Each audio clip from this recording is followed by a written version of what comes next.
back, students. In the previous virtual session, we had completed the introduction, that is what to mean by budget, the meaning of a budget and the elements of the budget. Just revising once again what to mean by budget. It is an annual accounting statement which shows the item-wise estimates of the tentative, that is the expected revenue or income, and the anticipated or the expected expenditure of the government for a new financial or fiscal year.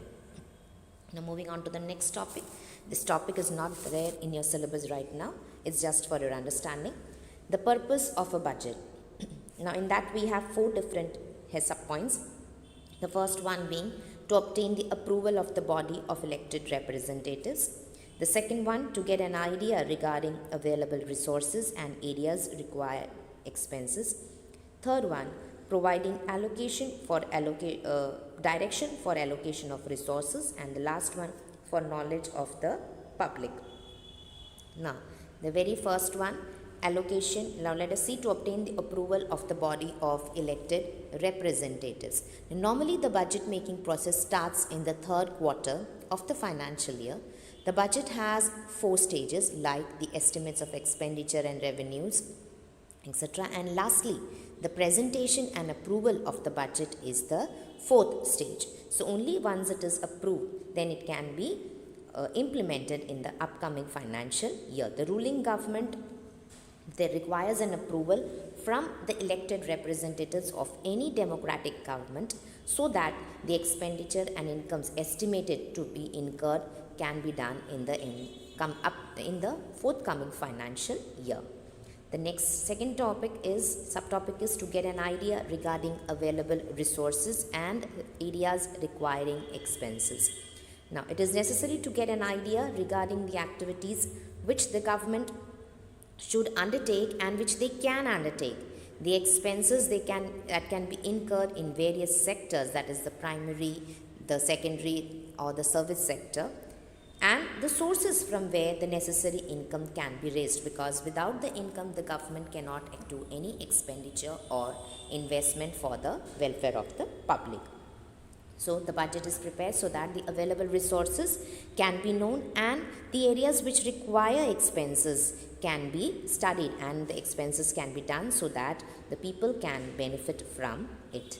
The third one is to provide direction for the allocation of resources. The allocation of resources is one of the important objectives of government budget. The government, through its budgetary policy, reallocates the resources to maintain a balance between the social objectives of welfare maximization and economic objective of profit maximization. In other words, allocation basically in simpler terms means distribution of the resources in different sectors according to the priority and the need of the sector. And without preparing a proper estimate, it may happen that some sectors will receive more funds and some may be neglected. The 4th subtopic is for knowledge of the public. When a budget is presented, people get to know about the information about whether the commodities will become dearer or cheaper, etc. They may get to know many other details from the budgeting. So when a budget is prepared, people come to know about the government's increased allocations in those sectors and commodities which are going to be affected or in which the tax burden will be more, etc. Thus, in a way, budget is an important component of planning by the government, and various economic policies are guided by the budget allocations in the concerned sector. So in the purpose of budget, we found 4 topics, that is obtaining approval, to get an idea regarding the resources and the expenditure area, providing direction so that the resources can be distributed accordingly in the different sectors, and the 4th one, so that the public get to know about the pricing of the things, whether it is going to become costly or whether it is going to become cheap, etc. Thank you.